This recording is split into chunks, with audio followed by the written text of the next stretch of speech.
Hello student, आज हम adrenal ग्रंथि के बारे में पढ़ने जा रहे हैं। कुछ पोर्शन इसका हमने कल पढ़ लिया है और कुछ पोर्शन आज हम पढ़ने जा रहे हैं। तो एड्रिनल ग्रंथि में इसकी संरचना के बारे में हम पढ़ चुके हैं। आज हम इसकी रोगों के बारे में और कुछ सामान्य जानकारियों के बारे में पढ़ने जा रहे हैं। तो देखिए इसमें आगे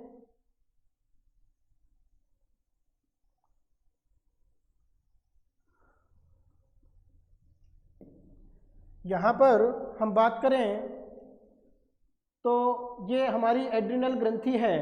एड्रिनल ग्रंथि की काट में हमने देखा ये तीन जो क्षेत्र हैं, ये तीन क्षेत्र जो बने हुए हैं ये है एड्रिनल ग्रंथि का कोर्टेक्स भाग बनाते हैं। सबसे बाहर वाली जो परत है कोर्टेक्स की वो कहलाती है जोना ग्लोमेरुलोसा।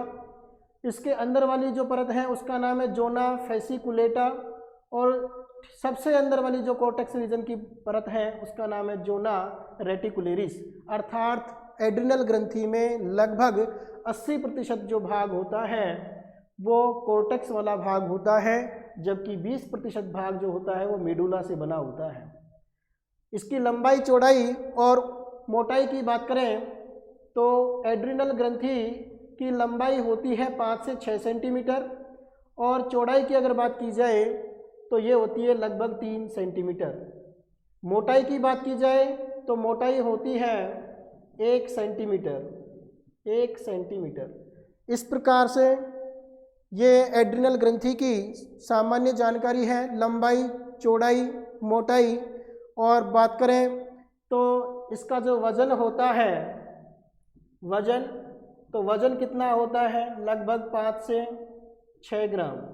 5 से 6 ग्राम इसका वज़न होता है। लगभग 5 या 6 ग्राम इसका वज़न होता है। ये जो सामान्य जानकारी है ये कल हमने इसके संरचना देखी थी और लंबाई, चौड़ाई और आज हमने इसकी मोटाई वगैरह ये सब चीज़ देख ली है, इसका वज़न देख लिया है। आपको पता है एड्रिनल ग्रंथि होती कहाँ है? एड्रिनल ग्रंथि वृक्क के ऊपर होती है टोपीनुमा संरचना के रूप में। इसके अलावा अब हम देखते हैं कि ये किस प्रकार से फंक्शन करती है, इससे कौन कौन से जो हार्मोन निकले उनकी हम जानकारी ले चुके हैं। अब हम इन हार्मोन से क्या क्या स्रावित होता है, किन किन पदार्थों का स्रावण होगा और ये किस प्रकार से हमारे शरीर में इनकी कमी हो जाए या बहुत अधिक मात्रा में इनका अतिस्रावण हो जाए तो कौन कौन सी बीमारियां इनसे हो सकती है मनुष्य में, तो उनके बारे में हम जानकारी लेंगे। एड्रिनल या एपिनेफ्रिन हार्मोन, देखिए इससे पहले की जानकारी हम पहले वीडियो में आपको दे चुके हैं। हमने सारी बात कर ली है, कुछ बातें इसकी रह रही है वो और देखते हैं। तो एड्रिनल या एपिनेफ्रिन हार्मोन, देखिए कल तक की जो क्लास हुई है उसमें मैंने सामान्य जानकारी इसकी बताई भी है। ये एड्रिनलिन जो हार्मोन लिखा हुआ है, एपिनेफ्रिन इसका दूसरा ही नाम है, एड्रिनलिन भी बोलते हैं इसको, एपिनेफ्रिन भी कहते हैं। सामान्यतः देखिए ये स्रावित कहाँ से होता है? पहली बात तो ये मेडुला भाग से स्रावित होता है। एड्रिनल ग्रंथि के मेडुला भाग से एड्रिनल या एपिनेफ्रिन हार्मोन स्रावित होता है और मेडुला भाग का 80% भाग यही हार्मोन निकलता है। यानी मेडुला जो भाग होता है एड्रिनल ग्रंथि का, लगभग 80% भाग ये हार्मोन बनता है और 20% भाग नोर एड्रिनलिन भाग, यानी नोर एड्रिनलिन हार्मोन या एपिनेफ्रिन, नोर एपिनेफ्रिन वाला हार्मोन निकलता है। एपिनेफ्रिन 80%, नोर एपिनेफ्रिन 20%। इसी प्रकार से एड्रिनलिन 80% या हम बोले तो नोर एड्रिनलिन 20%। तो अब हम इसके बारे में सामान्य जानकारी लेते हैं। तो देखिए इसमें एड्रिनल या एपिनेफ्रिन हार्मोन, इसे वाल्टर केनन ने संकटकालीन हार्मोन नाम दिया। क्या नाम दिया भाई? संकटकालीन हार्मोन। इसे आपातकालीन हार्मोन भी कहते हैं। ये अचानक हमारी बॉडी में स्रावित होता है। इसकी चर्चा हम कल कर चुके हैं। यह शरीर के अंतरांगों, अंदर वाले ऑर्गन्स, पेशियों तथा त्वचा की रुधिर वाहिनियों में संकुचन करता है। किसमें? पेशियों के अंदर तथा त्वचा की रुधिर वाहिनियों में क्या करवाता है?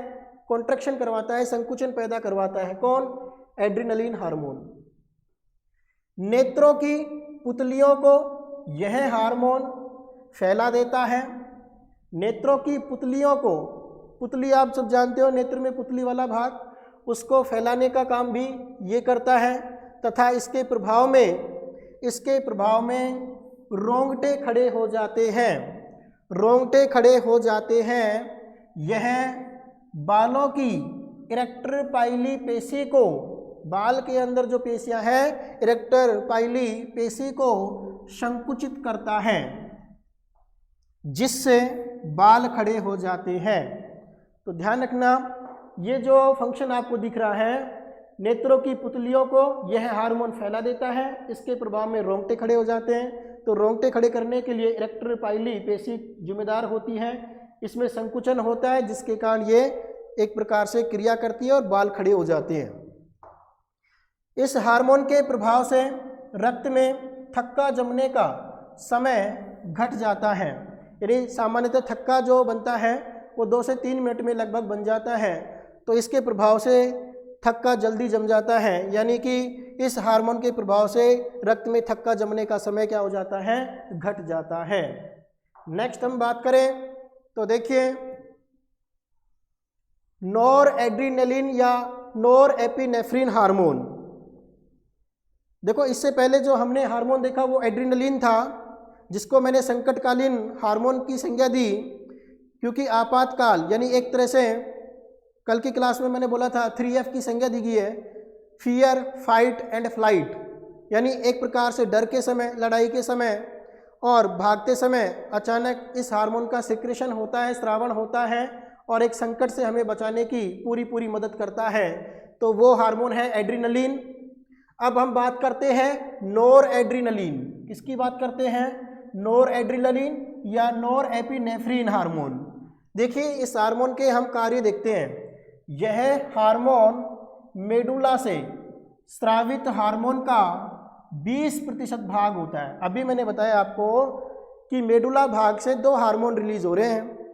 एक का नाम मैंने बोला आपको अभी, एड्रेनलिन या एपिनेफ्रिन। वो लगभग 80% भाग स्रावित होता है उससे, ये 20% के रूप में स्रावित होता है मेडुला भाग से। दूसरी बात, यह शरीर के सभी रक्त वाहिनियों को संकुचित करके रक्त दाब को बढ़ाता है। किसको बढ़ाता है? रक्त दाब को बढ़ाता है। बीपी को बढ़ाने का, बीपी हाई करने का एक प्रकार से काम करता है, क्योंकि यह हार्मोन रक्त वाहिनियों को संकुचित करता है तो रक्त दाब बढ़ेगा, डेफिनेट सी बात है। यह हार्मोन कोरोनरी धमनी में, इसको ध्यान रखना भी, ये एक अपवाद रूप में है, नोट डाल के करना इसको। यह हार्मोन कोरोनरी धमनी में संकुचन नहीं करवाता है।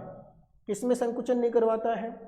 कोरोनरी धमनी के अंदर यह संकुचन नहीं करवाता है, बाकी रक्त वाहिनियों में यह संकुचन करवा के रक्तदाब को बढ़ाता है। अब बात करते हैं एड्रीनल हार्मोन के स्रावण का नियंत्रण। तो देखिए, यहाँ से अपना एक प्रकार से रोग वाला टॉपिक स्टार्ट होता है कि एड्रीनल हार्मोन के स्रावण का नियंत्रण, यानी कि एड्रीनल हार्मोन का जो स्रावण होगा उसका नियंत्रण किस प्रकार से होता है, उसके बारे में हम देखते हैं। सामान्य सी बात, फिर इसके हम रोग पढ़ेंगे। एड्रीनल ग्रंथि के कोर्टेक्स के हार्मोन का नियंत्रण, एड्रीनल ग्रंथि के कोर्टेक्स के हार्मोन, कोर्टेक्स वाला जो भाग है उसके जो हार्मोन निकलते हैं उसका नियंत्रण पीयूष ग्रंथि के अग्रपिंड, अग्रपिंड बोले तो एडिनोहाइपोफाइसिस से निकलने वाले ACTH। आपको पता है पीयूष ग्रंथि के अग्रपिंड से एक ACTH हार्मोन निकलता था। ACTH का पूरा नाम क्या है? एडिनोकोर्टिकोट्रोफिक हार्मोन। ये स्रावित किया जाता है। मिनरेलोकोर्टिकोइड्स के स्रावण पर ACTH का नियंत्रण बहुत कम होता है। आपको पता होगा मिनरेलोकोर्टिकोइड्स जो हार्मोन है, यह हार्मोन बताइए एड्रिनल कोर्टेक्स के किस लेयर से, किस परत से स्रावित होता है? हमने 3 परतें पढ़ी हैं, zona glomerulosa, zona fasciculata and zona reticularis. तो उसमें हमने पढ़ा है जोना फेसिकुलेटा को छोड़ के, रेटिकुलरिस को छोड़ के zona glomerulosa, yes, zona glomerulosa क्या स्रावित करता है? मिनरेलोकोर्टिकोइड्स। इसके स्रावण पर एसीटीएच का नियंत्रण बहुत कम होता है। इनका नियंत्रण किडनी द्वारा, वृक्कों द्वारा स्रावित रेनिन नामक हार्मोन द्वारा किया जाता है। हमने रास क्रिया पढ़ी थी, उस रास क्रिया के दौरान हमने रेनिन नाम देखा था कि रेनिन का स्रावण भी किडनी के द्वारा स्रावित किया जाता है। रेनिन एक विशेष कंडीशन पर, जब दाब कम हो जाता है उस समय इसका सिक्रेशन होता है, ये बात हम पढ़ चुके हैं।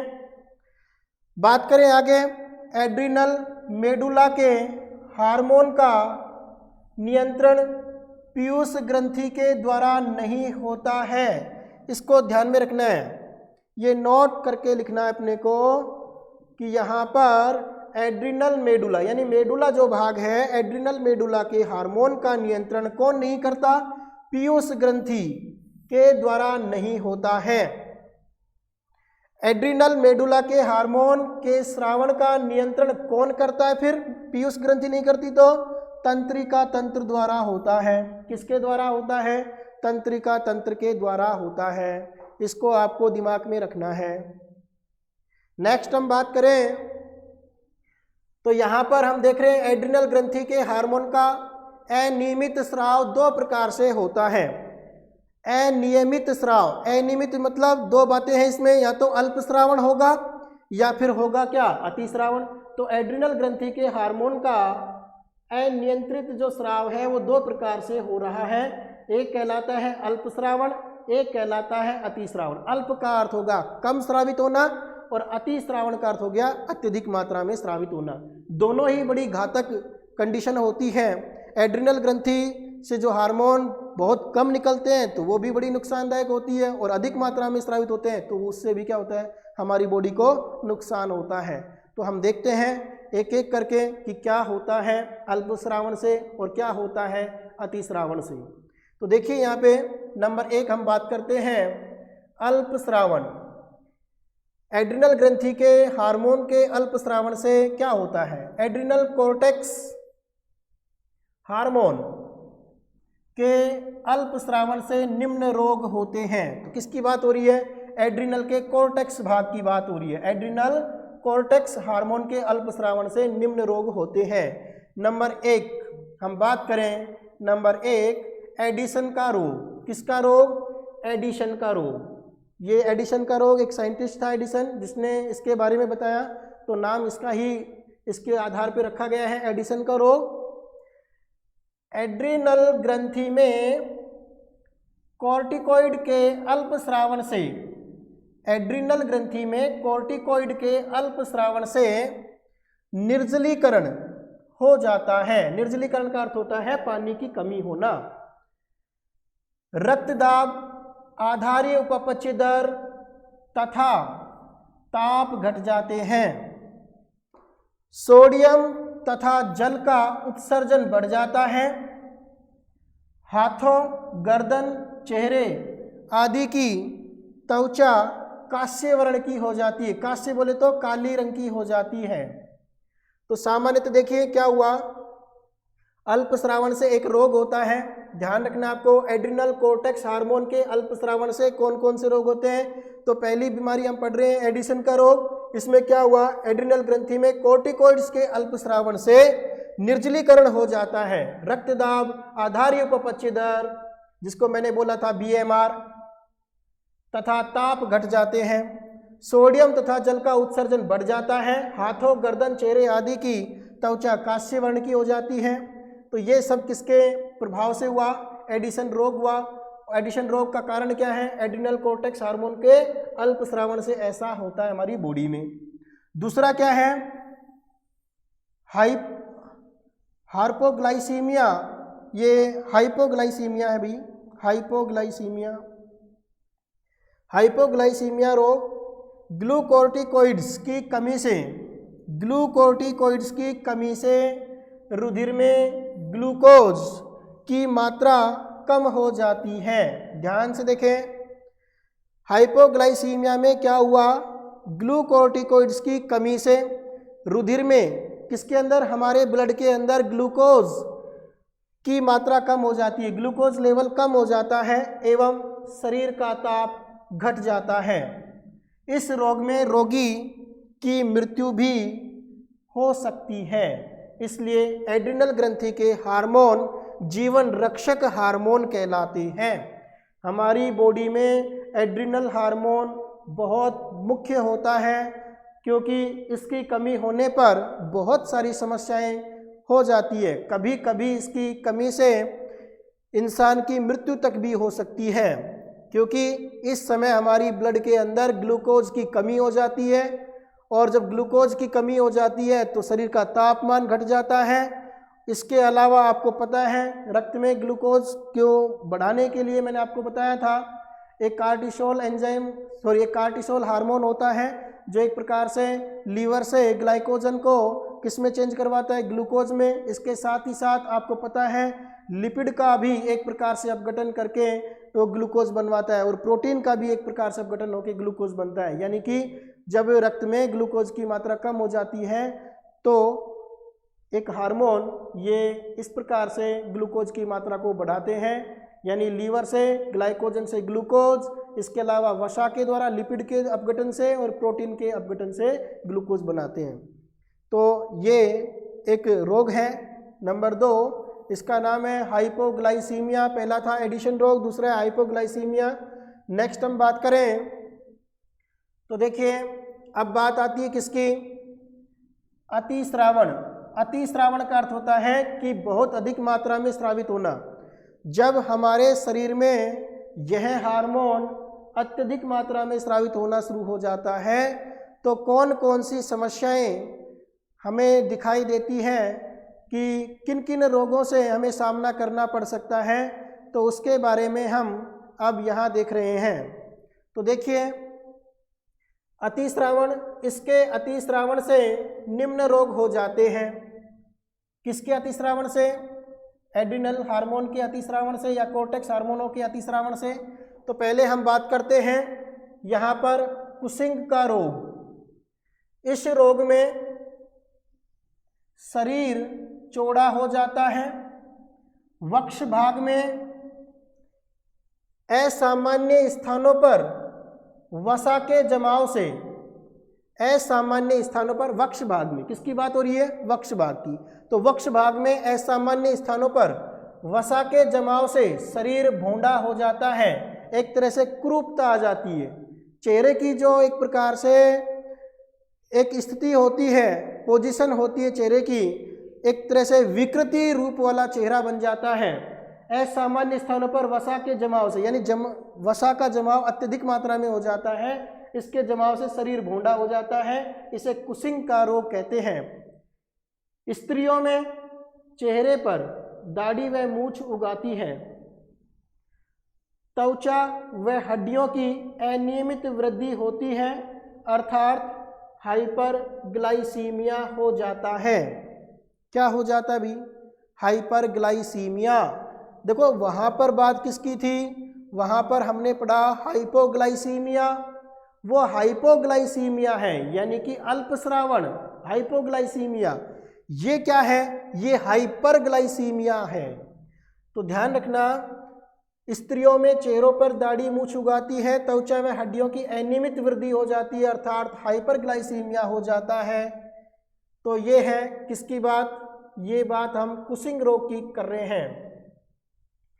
नेक्स्ट अगर हम बात करें तो दूसरा रोग आता है कॉन्स का रोग। किसका रोग भाई, कॉन्स का रोग। तो आपको याद रखना है कुशिंग कॉन्स, कै फॉर कुशिंग और कै फॉर कॉन्स रोग, दोनों ही अतिस्रावण से होते हैं। यहाँ पर देखिए मिनरेलोकोर्टिकोइड्स जो अभी मैंने बोला, मिनरेलोकोर्टिकोइड्स एक प्रकार से हमारे रक्त में, हमारे शरीर के अंदर मिनरल्स यानी कि खनिजों का नियंत्रण करते हैं, हमारी बॉडी में बनाए रखते हैं, रेगुलेट रखते हैं। किनको? खनिजों को।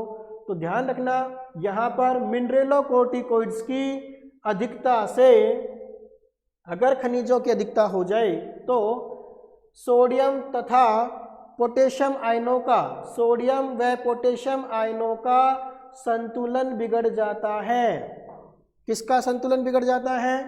सोडियम व पोटेशियम आयनों का संतुलन बिगड़ जाता है, तथा इससे होने वाले रोग को कॉन्स का रोग कहते हैं। किसका रोग कहते हैं भाई? कॉन्स का रोग। तो कॉन्स का रोग आपको दिमाग में क्या रखना है? कॉन्स के रोग में सोडियम व पोटेशियम आयनों का बैलेंस एक प्रकार से बिगड़ जाता है, गड़बड़ा जाता है। उसी को हमने नाम दे दिया क्या? कॉन्स का रोग। मिनरेलोकोर्टिकोइड्स की अधिकता से ऐसा होता है कि सोडियम तथा पोटेशियम आयनों का संतुलन बिगड़ जाता है। इससे होने वाले रोग को कॉन्स का रोग कहते हैं। इसमें हुआ क्या? इसमें तंत्रिका तंत्र में गड़बड़ी आ जाती है। तंत्रिका तंत्र बोले तो नर्वस सिस्टम, जिससे पेशियों में अकड़न आ जाती है। एक प्रकार से पकड़ियों, ये जो पेशियां होती है इसमें जकड़न या अकड़न की कंडीशन आ जाती है, और पोटेशियम की रक्त में कमी हो जाती है। जो पोटेशियम आयन होता है हमारे रक्त में, ब्लड के अंदर पोटेशियम की क्या हो जाती है? कमी हो जाती है। तो ये सारी जो भी बात है ये किसकी है? ये कॉन्स रोग की है। और कुशिंग रोग में क्या हुआ और कॉन्स रोग में क्या हुआ, दोनों की बातें आपको दिमाग में रखनी होगी। नेक्स्ट अगर हम बात करें, इतनी सारी बातों के बाद हम आगे बढ़ते हैं, तो यहाँ पर एक नाम लिखा हुआ है एड्रिनल विरिलिज्म। एड्रिनल विरिलिज्म, ये भी आपको ध्यान में रखना है। एड्रिनल विरिलिज्म, इस रोग में मादा में नर के लक्षण विकसित हो जाते हैं। एड्रिनल विरिलिज्म में क्या हुआ? इस रोग में मादा के अंदर नर के लक्षण विकसित हो जाते हैं, तथा मासिक चक्र बंद हो जाता है। गर्भावस्था गर्भाशय व अंडाशय विघटित हो जाते हैं। गर्भाशय व अंडाशय विघटित यानी एक प्रकार से विकृति संरचना वाले हो जाते हैं। यदि किसी नर में मादा हार्मोन की अधिकता हो जाए तो गाइनोकोमेस्टिया रोग हो जाता है। कौन सा रोग हो जाता है? गाइनोकोमेस्टिया रोग। देखिए यहाँ पर जो गाइनोकोमेस्टिया रोग की बात आई है, तो इस रोग में क्या होता है? सामान्यतः इसको हम एक प्रकार से जेनेटिक डिजीज भी बोलते हैं, गाइनोकोमेस्टिया। इसको हम सामान्यतः क्लाइनफेल्टर सिंड्रोम की बीमारी भी बोलते हैं, गाइनोकोमेस्टिया। इसमें क्या होता है कि पुरुषों के अंदर स्त्रियों के लक्षण विकसित हो जाते हैं, स्तनों का विकास हो जाता है। सामान्य जो गुणसूत्र हैं उनकी संख्या बढ़ जाती है, 46 के स्थान पर 47 गुणसूत्र हो जाते हैं। यानी कि एक प्रकार से मादा के जो गुणसूत्र हैं वो एक्स गुणसूत्र की इसमें क्या हो जाती है? बढ़ोतरी हो जाती है। तो ये गाइनोकोमेस्टिया होता है, जिसको क्लाइनफेल्टर सिंड्रोम के नाम से भी जानते हैं। यानी कि दोबारा अगर हम बात करें, इस रोग में मादा में नर के लक्षण विकसित हो जाते हैं, मासिक चक्र बंद हो जाता है, गर्भाशय व अंडाशय विघटित हो जाते हैं। यदि किसी नर में मादा हार्मोन की अधिकता हो जाए तो गाइनोकोमेस्टिया रोग हो जाता है। एक प्रकार से ऐसे पुरुष जो होते हैं वो स्टेरिलाइज्ड होते हैं, बंधे प्रकार के होते हैं। ऐसे पुरुष संतति उत्पन्न नहीं कर सकते हैं। नेक्स्ट बात करें, एड्रिनल को 4S ग्रंथि के नाम से जाना जाता है। देखिए हमने एक बात की थी, क्या की थी? देखिए मैंने आपको बताया था, एक तो बेटा एड्रिनलिन हार्मोन, एड्रिनलिन का दूसरा नाम मैंने आपको बताया क्या? एपिनेफ्रिन। एड्रिनलिन और एपिनेफ्रिन देखो एड्रीनलिन जो या एपिनेफ्रिन जो हार्मोन है, इसको मैंने 3F की संज्ञा दी। फर्स्ट एफ बोले तो फियर, सेकंड एफ बोले तो फाइट, एंड थर्ड ये सेकंड, ये थर्ड एफ इसका अर्थ हुआ फ्लाइट, FLIGHT। यानी 3F की संज्ञा किसको दी गई है?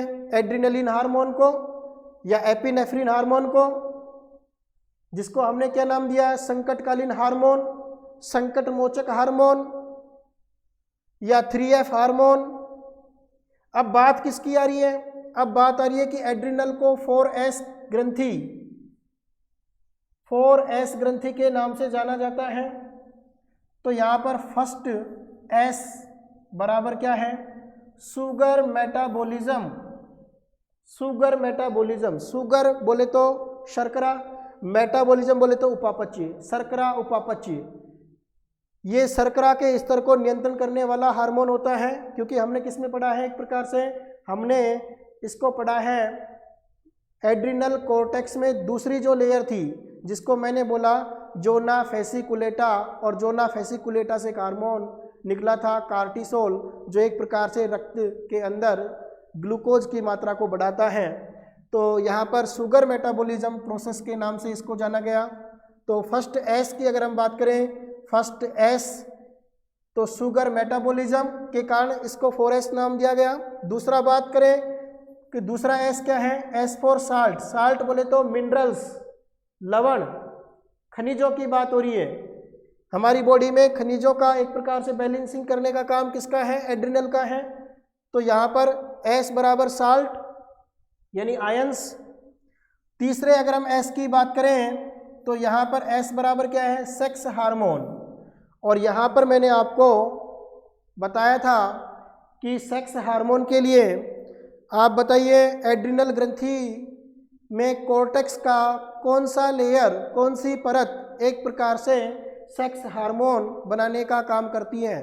तो हमने देखा, एक तो सबसे पहले बेटा हम बात कर चुके हैं एड्रिनल ग्रंथि में जो जोना ग्लोमेरुलोसा जो लेयर थी उसने एक हार्मोन बनाया। उस हार्मोन का नाम हमने बोला कि यहाँ पर इसको मिनरेलोकोर्टिकोइड्स कहते हैं। और मिनरेलोकोर्टिकोइड्स का अगर एग्जाम्पल की बात करें तो उसमें हमने पढ़ा था एल्डोस्टेरोन। आपको याद आ रहा होगा कि मैंने आपको मिनरेलोकोर्टिकोइड्स के अंदर एल्डोस्टेरोन हार्मोन पढ़ाया है, तो उसके प्रभाव हमने देख लिए थे। इसके अलावा मैं अगर बात करूं तो दूसरी लेयर की बात करते हैं। एड्रिनल कॉर्टेक्स की दूसरी लेयर कौन सी थी? तो दूसरी लेयर थी जोना फेसिकुलेटा। और जोना फेसिकुलेटा से मैंने बताया आपको कि यहाँ पर एक दूसरा हार्मोन कॉर्टिसोल निकलता है, जो एक प्रकार से रक्त में ग्लूकोज के लेवल को बनाए रखता है। और तीसरी जो लेयर आती है उसका नाम क्या है? उसका नाम है भैया, जो कॉर्टेक्स रीजन की है सबसे आंतरिक लेयर होती है, जोना रेटिकुलेरिस। और जोना रेटिकुलेरिस वाला जो भाग है वो एक प्रकार से सेक्स हार्मोन को प्रोड्यूस करता है, उत्पन्न करता है, निकालता है, जिसको हमने गोनेडोट्रोपिन हार्मोन के नाम से जानते हैं। गोनेडोट्रोपिन में सेक्स हार्मोन हो गए। यहाँ पर अगर मैं बात करूँ, हमने बात की थी कि यहाँ पर ये नर और मादा दोनों सेक्स हार्मोन बनाते हैं। तो एक की बात हुई थी एंड्रोजन, जिसको हम सामान्यतः पुंजन हार्मोन या टेस्टोस्टेरोन हार्मोन बोलते हैं। और दूसरे की अगर हम बात करें तो यहाँ पर ये जो हार्मोन है ये फीमेल के अंदर एस्ट्रोजन हार्मोन को बनाने का भी कार्य करता है। कौन सा हार्मोन? एस्ट्रोजन हार्मोन बनाने का भी कार्य करता है। इसलिए हम कहते हैं कि यहाँ पर ट्रिपल एस का अर्थ हुआ सेक्स हार्मोन, यानी कि फर्स्ट एस बोले तो शुगर मेटाबॉलिज्म, सेकंड बोले तो साल्ट, थर्ड बोले तो सेक्स हार्मोन, एंड फोर्थ बोले तो यहाँ पर चौथे एस का अर्थ क्या हुआ? स्ट्रेस। स्ट्रेस बोले तो तनाव, यानी कि एक प्रकार से तनाव की स्थिति में भी ये हार्मोन हमारी बॉडी से स्रावित होता है। हमारी बॉडी से ये हार्मोन स्ट्रेस के समय, तनाव के समय भी एक प्रकार से रिलीज होता है। तो ये सारी बातें जो है वो हमने आज एड्रिनल ग्रंथि के बारे में देखिए। कल की क्लास में कुछ बातें हो चुकी है एड्रिनल ग्रंथि की, बहुत सारी अच्छी अच्छी बातें मैंने कल उसमें लगभग मेन जो बातें थी वो सारी आ गई है। आज हमने एक तरह से देखा जाए तो एड्रिनल के हमने केवल बीमारियां देखी है, रोग देखे हैं कि हार्मोन के अल्पस्रावन और अतिस्रावन से कौन कौन से रोग होते हैं, तो उनकी चर्चा आज हमने इस टॉपिक के दौरान की है। तो आज के लिए इतना ही, आगे हम अगली ग्रंथि आपको पढ़ाएंगे, समझाएंगे। तो आज के लिए धन्यवाद।